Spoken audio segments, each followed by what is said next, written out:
Hey, another beer review. What do you know? It's Friday night. Um, Doesn't have to be Friday night though, does it? To do a beer review.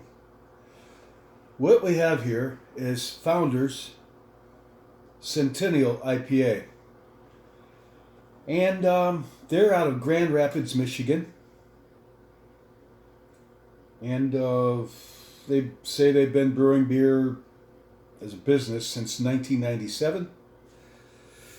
Founders Centennial IPA says it has an alcohol 7.2%, which is pretty respectable, right about where an IPA should be, in my opinion. The IBU's International Bitterness Unit, IBUs, so gives you an idea how bitter the beer is when you buy it. This one's 65, all right? Not sure how to compare that like with your Budweisers and stuff, but I will say I've had this beer. The bitterness isn't over the top. It's like they claim, it's pretty well balanced with the malt and the alcohol level. What else does it say about this? I was really reluctant to buy this beer. Got it at Modern Market. They seem to carry all the Founders that are available in New York State. Look at their website. Founders actually has a lot of beers. Porters, stouts, wheat beers, all kinds of stuff. Looks like they have about, counting their special occasion beers, their seasonals, and their year-rounds. I'm thinking, just from memory, I just looked at their website. They've got I'd say about 20 beers. And aside from this one,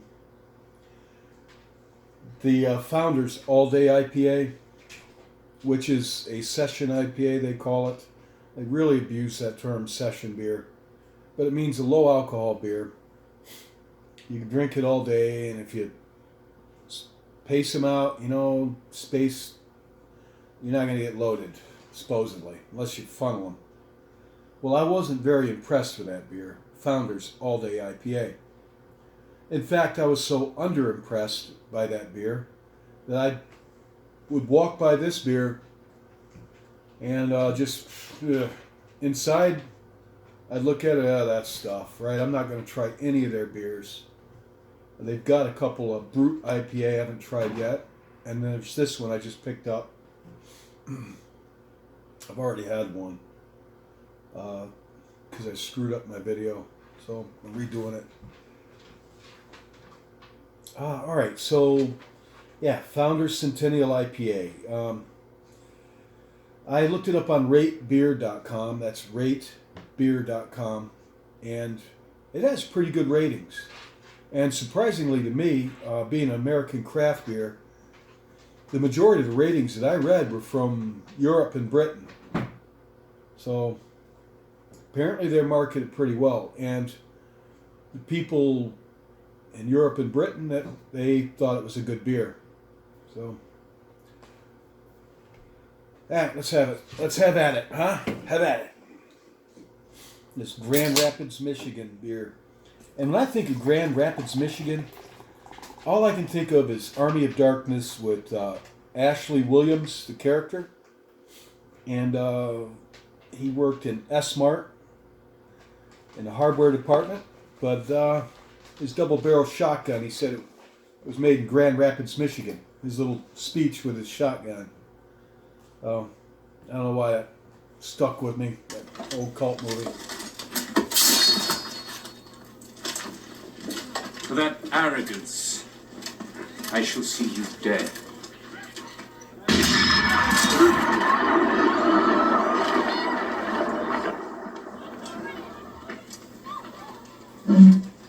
Yeah. All right, you primitive screwheads, listen up. See this? This is my boomstick. It's a 12-gauge double-barreled Remington, S-Mart's top of the line. You can find this in the sporting goods department. That's right, this sweet baby was made in Grand Rapids, Michigan. Retails for about $109.95. It's got a walnut stock, cobalt blue steel, and a hair trigger. That's right. Shop smart. Shop S-Mart. You got that? Okay. This beer here is about 28 degrees. And you can see it has a pretty good head on it. We'll give it the candle test. The Tim Schenk candle test.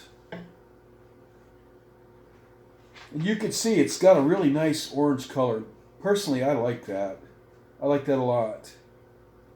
I mean, for me, packaging, color, all that, it plays into how much I like a beer. I like the way this beer looks. I know that sounds odd. Maybe it doesn't sound odd. But visually appealing beer. In a Simon Pierce Windsor tankard, made in Vermont, that I collect. The head stayed up. It's got really good head retention. I just poured this. And for a cold beer, as cold as this beer is, that's a pretty damn good head on it. Pretty creamy, fine lace. Honestly, that's not bad. Not going anywhere fast either. Well, alright, how does it smell? Can't smell anything. I still have messed up sinuses. No, can't smell a damn thing. So, let's have a taste at it, huh?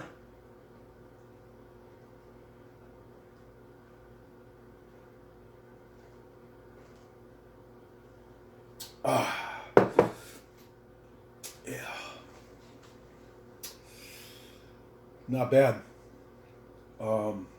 It's not over the top bitter.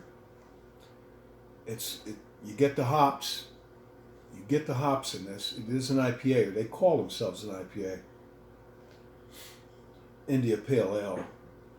But I don't really think it's as bitter as an IPA would be that you'd expect an IPA to be. It's more like an American, like an American IPA. Not like its British cousins that are actually, well, their originals were quite bitter, so they would survive the trip to India, or I think the first IPAs were brewed on Burton-on-Trent in England in the 1830s or 40s. Big 50-gallon kegs, and shipped over on sailing ships to the Queen's soldiers in their colony of India, because they had to have their beer, of course. And they put a lot of hops in it and up the alcohol in it, so it would survive the trips and not spoil, because the alcohol and the hops are bacteria, inhibit bacteria. So it would make the journey to pretty much the other side of the globe. So all those limeys could drink their ales and feel like life is good. And with this beer, yeah, life is good, man. It's good beer. It is well balanced. It's got a fruity, sweet taste to it, a little bit of bitterness. It's a heavy beer, 265 calories in one can. That's like, it's like eating a cheeseburger and muck calories or a slice of pizza, you know. So be advised. If you like me, try and keep the spare tire off or lose a spare tire. The older you get, all the good things, you don't wear them as well. But what do I say about this beer? Honestly, it's a good beer. If you like IPAs, you like ales, I would give this beer a try if you haven't already. It's very good. Looks good. The head's still on it, as you can see. It's still on it. Oh yeah, got a little bit of a lace. Good beer. Give it a shot. I paid $18 or $19 for a 15-pack at Modern Market. And God bless them, I know the people at Modern Market, they're good people, all of them.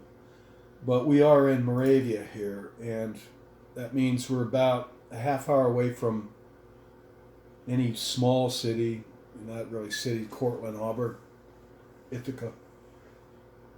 So if it costs $19 or $18.99 at Modern Market, it's probably $17.99 in Cortland or Auburn, probably. Which, I mean, they're not giving this beer away, but it's not the most expensive beer by far on the shelf by a long shot. Actually, it's pretty reasonably priced. What's that come to? I haven't done the beer math. I used to be a platoon sergeant. Beer math is a platoon sergeant's bread and butter. You're allowed, sergeant, you're allowed 3 beers per man in your platoon. And it's 3 beers per man. And so, okay, I got to do the math so I can requisition our beer for the day. I have 36 people, counting myself, soldiers in my platoon. So 3 times 36 equals like 1,530 beers. That's what we need. It's an old joke. I'm actually old enough. I was in the Army actually where I've seen beer brought out to the field a couple of times. And that was kind of interesting. And they were saying, you're allowed 3 beers each. Trust me, they brought out a shitload of beer. Everything was done. It was kind of partied out in the field. Those were the good old days, the old Army. That disappeared a long time ago, probably for a good reason. How many of you have drank beer in the Army out in the field? If you've drank beer in the field, in the Army, let me know, please. I know a couple of you have.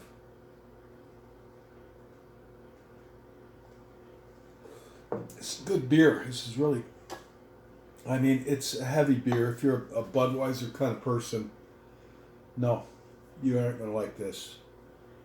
If you're a craft beer kind of person, yes, you will like this. Give it a try. Founders Brewery have redeemed themselves to me with this beer.